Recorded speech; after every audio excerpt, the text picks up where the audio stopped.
국사 한국사는 이무적.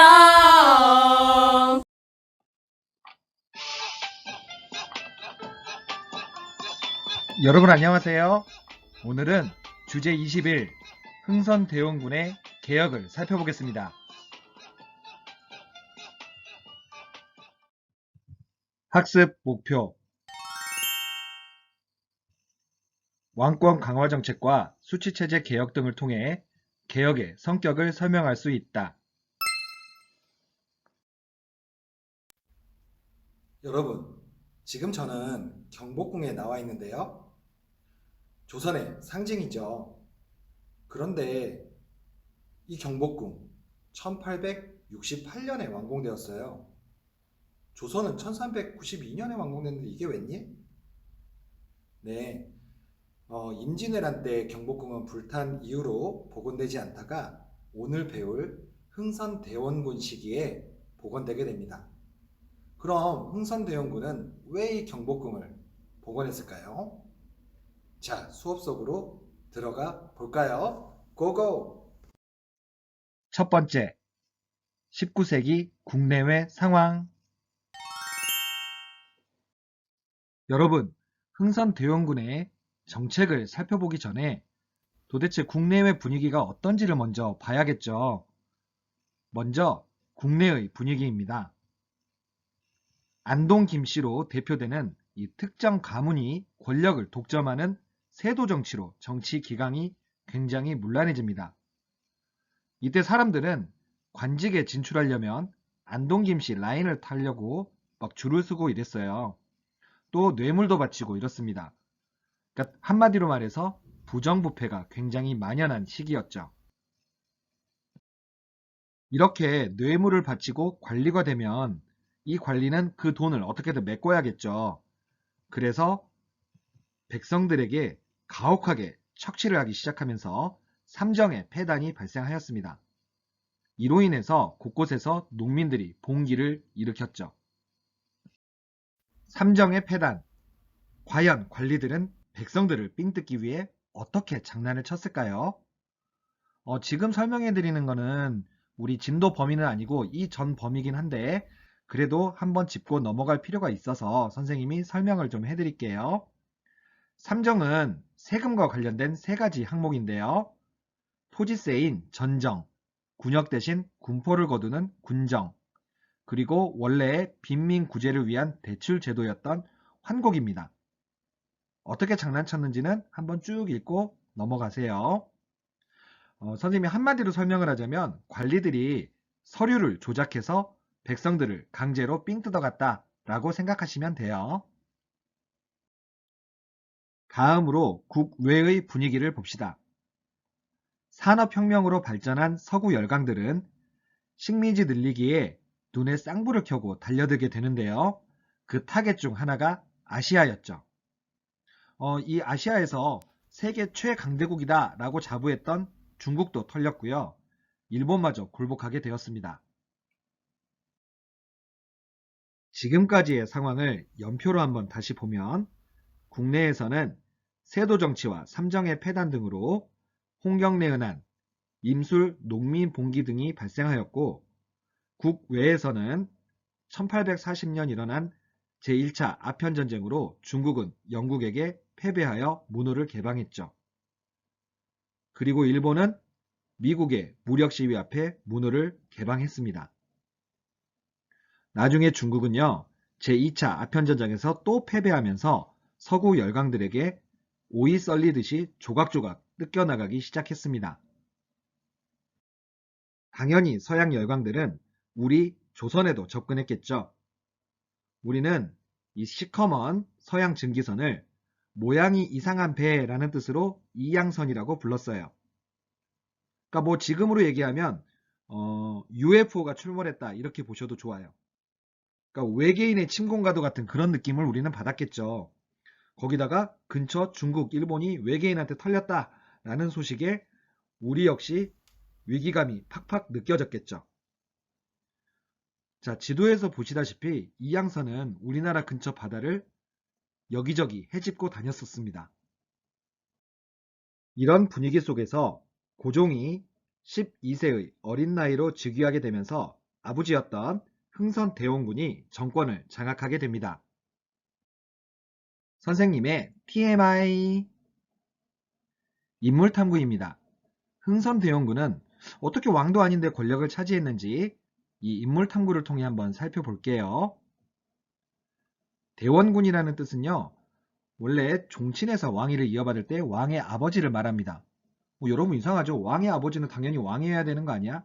그러니까 그 왕의 직계가 이제 없을 때, 그때 이제 뭐 친척 중에 누가 왕족이 이제 왕을 이어받는데, 그러니까 대원군은 왕의 아버지지만 왕은 아닌 사람인 거죠. 그런데 살아있었던 왕의 아버지, 그러니까 대원군은 흥선대원군이 유일했습니다. 그래서 통칭 대원군 하면 흥선대원군이라고도 불러요. 흥선대원군의 프로필 한번 볼게요. 본명 이하응이고요. 1820년생입니다. 혈통은 원래 아주 먼 왕족이었어요. 그러니까 아버지 남영곤 때문에 종친으로 들어온 뭐 그런 케이스였고요. 12살에 어머니를 여의고 17살 여러분 나이에 아버지를 여의었습니다. 그러니까 불쌍한 생애를 보냈죠. 그리고 그의 스승, 그의 쌤은 그 유명한 추사 김정희였습니다. 흥선대원군의 별명은 파랗고, 그러니까 뭐 집안을 무너뜨릴 만큼의 양아치란 뜻이에요. 또는 뭐 상가집게 이런 별명을 갖고 있는데 왜 그랬을까? 보시면 당시 세도 가문인 안동김 씨는 왕족에 대한 감시가 장난이 아니었어요. 그래서 흥선대원군은 이 살아남기 위해서 일부러 동네 깡패들과 어울리면서 날라리인 척 했습니다. 그러니까 내가 똑똑하다라는 걸 안동김 씨한테 보여주면 바로 암살 들어가요. 그래서 일부러 이렇게 날라리인 척 한 거예요. 그리고 세도 가문의 잔치집을 찾아다니면서 구걸하여 얻어먹고 다니고 뭐 이래서 다들 아유 쟤는 아주 양아치 같은 왕족이야 하면서 상가집게 뭐 파랗고 이렇게 개무시했습니다. 그런데 머리가 똑똑했던 흥선대원군은 뒤에서 조대비와 그러니까 즉 왕의 할머니와 은밀히 자신의 둘째 아들인 명복을 왕위에 올리려는 계획을 세웠고 마침내 성공하게 되었죠. 그 명복이가 바로 고종입니다. 두 번째, 통치체제의 재정비. 어쨌든 흥선대원군은 왕족이잖아요. 그래서 그동안 안동김 씨의 세도 정치로 눌려있어 개판이 되어버렸던 조선의 왕실을 다시 살려보려고 했죠. 한마디로 왕권 강화, 그가 생각한 가장 큰 숙제였죠. 인재 등용에서부터 나타납니다. 그동안 부정부패의 온상이었던 안동 김씨 세력을 일부 쫓아냅니다. 그리고 왕실 집안 식구들, 즉 종친 세력을 대거 발탁했고요. 뭐 그동안 소외되어 있었던 붕당이었던 뭐 남인과 같은 다양한 정치 세력을 등용했습니다. 교과서 91쪽 자료에 이러한 기록이 나와 있는데요. 나는 천리를 끌어다 지척을 삼겠으며 태산을 깎아 평지로 만들고 남대문을 3층으로 높이려 하는데 어떠시오? 라는 질문이에요. 그러니까 천리지척이라 하면 종친을 등용하겠다는 얘기고요. 태산평지라고 하면 뭐 노론, 뭐 안동김씨 이런 세력들을 억압하겠다라는 뜻이고요. 여기서 남대문이라는 뜻은 이제 남인을 등용하겠다 뭐 이런 뜻입니다. 흥선대원군은 정치개혁을 단행하게 되는데요. 왜 그동안 왕이 힘도 못 쓰고 세도 가문이 지 맘대로 나라를 좌지우지했느냐? 바로 비변사라고 하는 기구 때문이었죠. 여러분 기억 안 나실까봐 비변사에 대해서 다시 한번 설명해드리면 원래 비변사는 외침에 대비하기 위해 설치한 임시기구였어요. 그러니까 약간 군사적인 목적이 좀 강했거든요. 그런데 외란과 호란을 겪으면서 이게 상설기구화가 되어버렸습니다. 그래서 군사적인 것뿐만이 아니라 모든 일을 여기서 다 처리하다 보니까 그동안의 조선의 근간이었던 왕, 의정부, 육조체제 이게 무너져버려서 결국 왕권 약화를 초래하게 되었죠. 그래서 이 비변사를 사실상 폐지해버린 겁니다. 의정부와 삼군부 기능이 부활되었다는 것은요.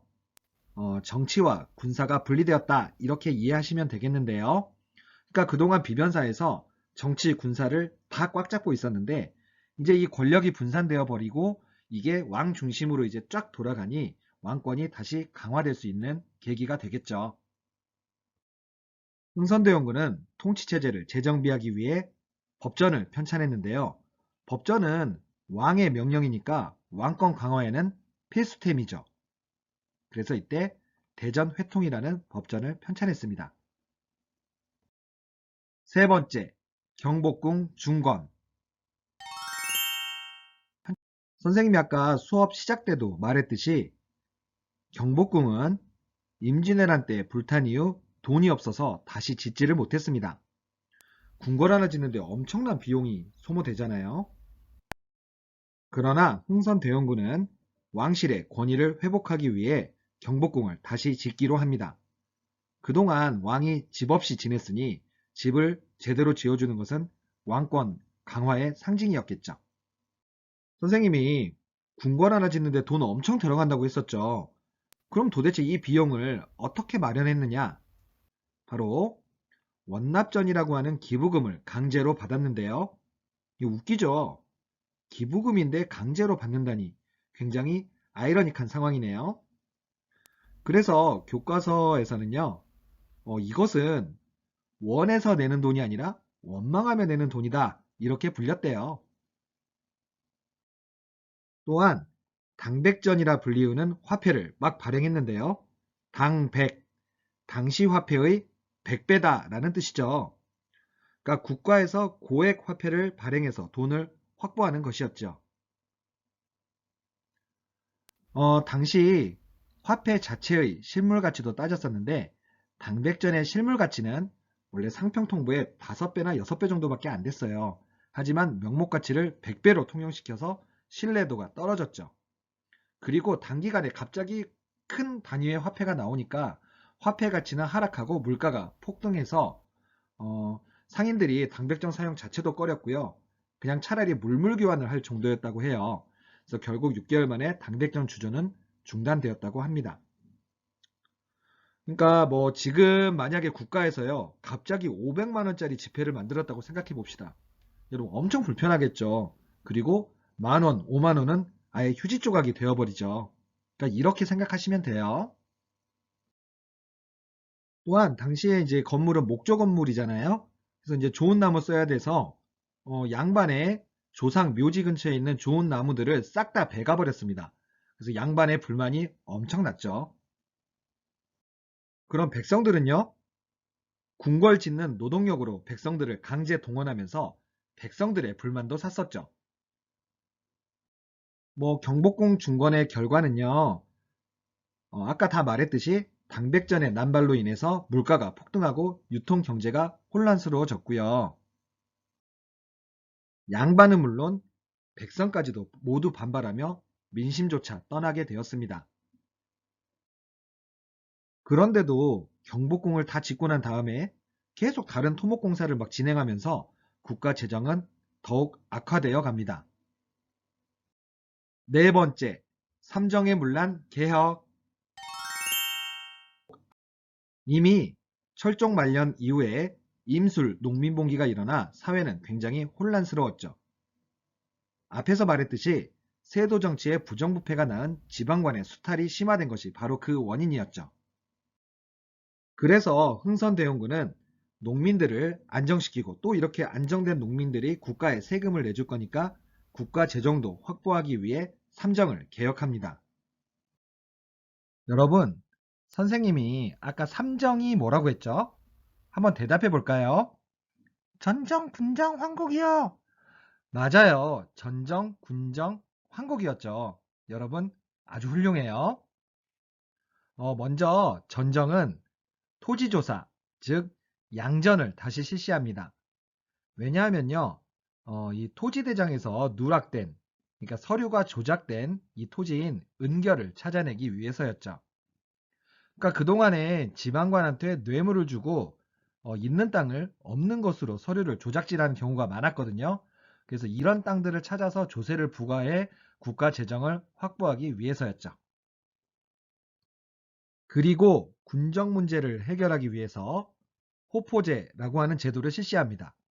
여기서 호는 집이라는 뜻이죠. 그러니까 집집마다 군포를 징수하겠다 이거예요. 당시 군 면제자들은 현직 관리, 학생들인데요. 대부분 양반들은 여기에 속해 있었죠. 그래서 죄다 공부한다고 서원에 이름 올리고 학생 신분으로 군 면제를 받아왔던 거예요. 그래서 아예 집집마다 내라고 합니다. 요건 영상으로 짧게 한번 볼까요? 군역제는 군포 2피를 납부하는 것으로 국방의 임무를 대신하는 제도였습니다. 그런데 마을 단위로 부과되다 보니 마을 인구가 절반으로 줄더라도 부담해야 하는 액수는 그대로였습니다. 결국 남은 사람들이 나머지까지 모두 채워야 하는 상황이었죠. 공주 농민들이 요구한 군포에 대한 해결책은 호포제였습니다. 가구 단위로 군포를 부과하자는 것이었죠. 가구 단위가 되면 그동안 군역을 면제받았던 양반도 군포를 부담하게 됩니다.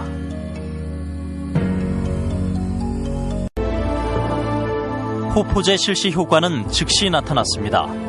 경상도 영천지방은 15%에 불과하던 군포 납부층이 호포제 시행 후에 74%로 확대됐습니다.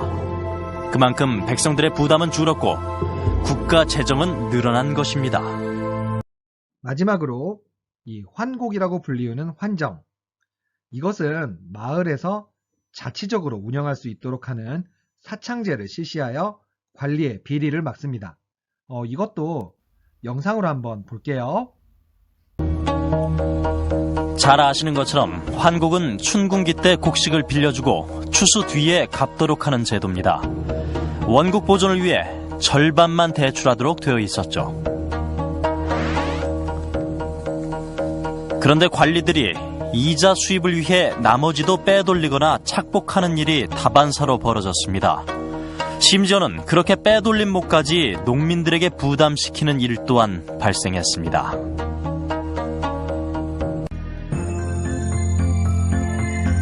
원래 환곡제는 관에서 운영했습니다. 백성들과 환곡 사이에 농간을 부릴 수 있는 관리가 끼어 있었죠.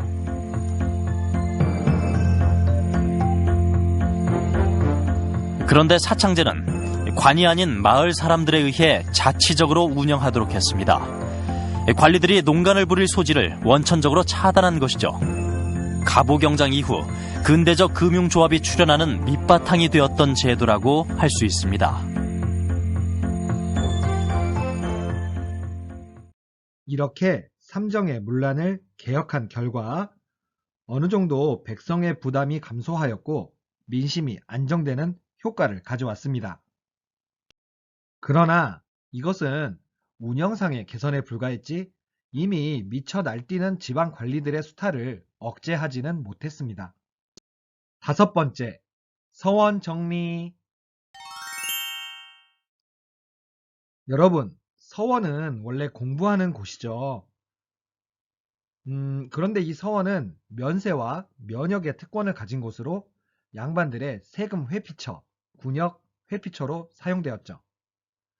그만큼 세금이 안 들어오니까 국가 재정을 갉아먹는 그런 곳이 되었어요. 또 서원은 제사 비용 등의 이유로 백성들을 수탈하고 괴롭혔던 곳이기도 했습니다. 그래서 흥선대원군은 서원전의 면세 규정을 폐지해버리고 서원을 수령이 직접 주관하게 하면서 국가가 직접 통제를 했고요. 또 수많은 서원을 47개만 남기고 전부 없애버렸습니다. 이 서원 정리의 결과로 왕권이 강화되었는데요. 그동안 양반들이 패거리를 지어서 서원에 모여 붕당 싸움을 계속 해왔기 때문에 이 분열의 온상이 되었던 곳이기도 했어요. 그런데 이제 그럴 장소가 없으니 정치가 안정되는 효과가 있었겠죠. 또한 그동안의 면세였던 서원정과 서원노비가 국가 소속이 되니 국가 재정이 확보된 효과도 있었죠. 그래서 더 이상 농민을 괴롭히지 못하게 되었습니다. 그러나 양반 유생들은 궁궐 앞에까지 와서 상소하고 반대 시위를 하고 반발이 장난이 아니었습니다. 다음 시간에 배우겠습니다만 결국 이 통상수교 거부를 지지했던 유생들이 이 흥선대원군이 자기들한테 칼을 겨누자 흥선대원군을 압박하기 시작했고 결국 흥선대원군이 물러나게 된 배경이 되었습니다. 자, 이렇게 흥선대원군의 개혁을 살펴보았습니다. 다음 시간에는 서양 세력의 협박에 대한 흥선대원군의 리액션, 통상수교 거부 정책에 대해 수업하겠습니다. 여러분 고생하셨어요. 안녕.